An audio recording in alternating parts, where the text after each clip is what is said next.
Pregunta al psicólogo Eckroth, y esto desde el punto de vista psicológico, ¿qué significado tenía en la sociedad? En primer lugar, ¿quiénes discriminan, ¿no? ¿Quiénes son los que discriminan más? Las personas que discriminan más son las personas que de alguna manera se sienten débiles, se sienten inferiores. ¿Y por qué lo hacen? Porque es una manera de, por comparación, sentirse no tan débiles, no tan inferiores. Yo diría que la discriminación es el truco de las personas que se sienten débiles para sentirse fuertes, no para ser fuertes, sino para tener la ilusión de que son fuertes. ¿Quién discrimina más? También discrimina el que es violento, porque la discriminación es una forma a veces velada, a veces manifiesta de violencia, y el que discrimina tiene, entre comillas, una excusa para poder ejercer esa violencia. También discriminan las personas que no son felices en su vida, porque es una forma de alguna manera lograr una pseudo felicidad a través de descalificar a otro y sentirse como que uno tiene una vida de alguna manera superior a otras personas, pero es una ilusión. En realidad hay, desde el punto de vista psicológico, lo que yo llamaría el ABC de la discriminación. Yo preparé un gráfico que intenta explicar este fenómeno complejo de una manera sencilla. En ese gráfico se ve la representación en A de lo que sería la diferencia objetiva, la diferencia observable. Todos somos diferentes y eso genera la situación en A. Podemos ser diferentes en cuanto a nuestro color de piel, sexo, religión, nacionalidad y muchos otros factores que nos hacen distintos, nos hacen únicos. En B tendríamos ideas, pensamientos y creencias relacionadas con A, con esas diferencias objetivas. Dentro de esas ideas podrían ser la creencia de son inferiores, son violentos, son delincuentes, son agresivos, etc. Y en C tenemos la consecuencia última, que son las emociones, las actitudes, los comportamientos de discriminación, como por ejemplo el odio, el desprecio, el temor, la burla, evitar a esas personas, ser agresivos con esas personas. Ahora bien, dentro de este esquema parece ser como que A, la diferencia, produce C, o sea, el odio, el desprecio, el temor. Pero en realidad esto no es así. La diferencia objetiva no produce las emociones y las actitudes y los comportamientos de discriminación, sino que en realidad lo que produce la discriminación desde un punto de vista psicológico es B, las ideas, los pensamientos y las creencias.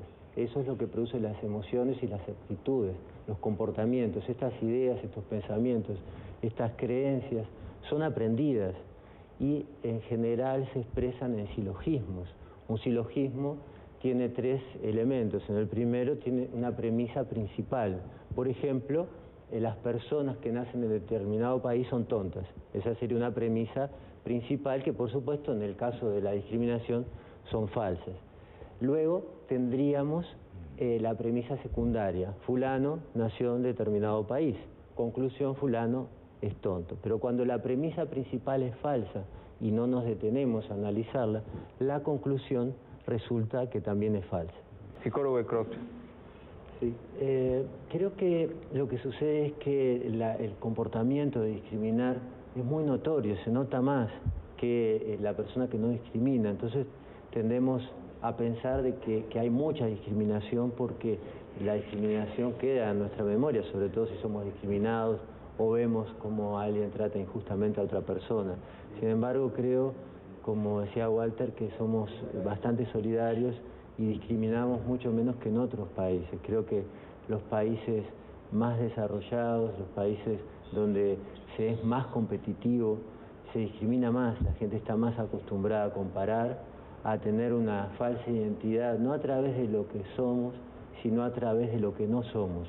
Entonces la discriminación se ve de una manera mucho más terrible. Sin embargo, creo que los uruguayos tenemos que volvernos conscientes cada vez más de la discriminación. La discriminación se puede ver en cosas sutiles.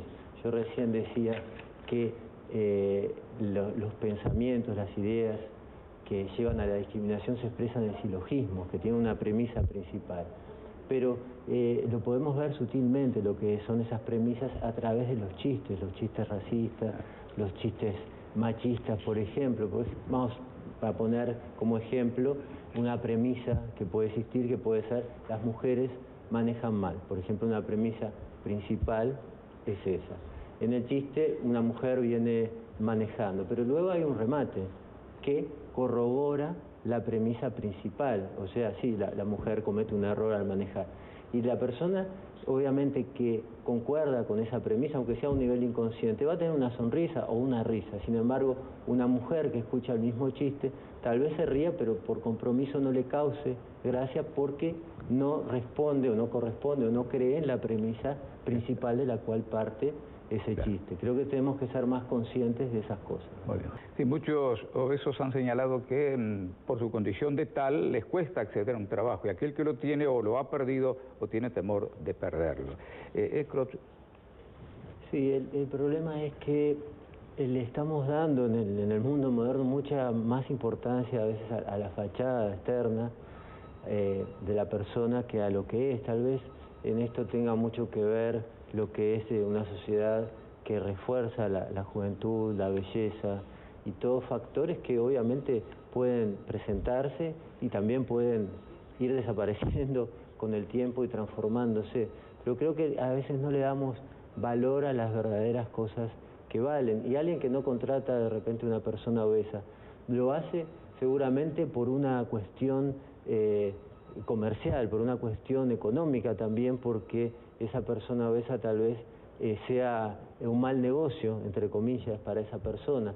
Pero entonces es un problema que yo creo que tiene que ver más que nada con la sociedad como un todo. Creo que tenemos que ser conscientes de esas cosas cada vez más. Doctor Gustavo Eckroth, en este medio está planteado seguramente el momento de la elección. Aquí juega un rol muy importante la psicología del ser humano.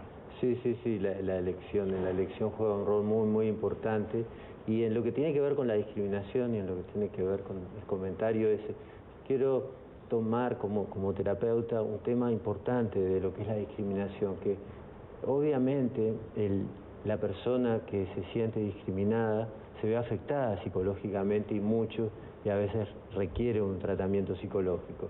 Pero un aspecto que hay que tener en cuenta, que es muy importante, que en general no se toma en cuenta cuando hablamos de discriminación, es que discriminar es un comportamiento patológico en sí, es un problema psicológico, no es un comportamiento normal, y le ocasiona también muchos problemas desde el punto de vista de la estructura psicológica a la persona que discrimina, sin que se dé cuenta de ello. Porque, ¿qué sucede? El que discrimina formula su identidad, su identificación, básicamente con respecto a lo que él no es, pero no con respecto a lo que él es como ser humano. No desarrolla ese aspecto de lo que es el ser el mismo, ¿no? Y por otro lado también construye una falsa autoestima. No es una autoestima real en base a sus logros, en base a sus capacidades, sino que es una autoestima falsa creada en torno a una comparación que parte de primero descalificar a otra persona para compararse y sentirse como superior de alguna manera. Y en sí eso es una patología que afecta a la persona. Tal vez ninguna persona llega a una consulta psicológica diciendo, bueno, quiero dejar de discriminar, pero sí muchas personas llegan porque se sienten inestables emocionalmente, porque se deprimen o porque viven con mucho estrés o con problemas interpersonales. Y en la base, aunque no lo detecten, está el comportamiento, la actitud de discriminar.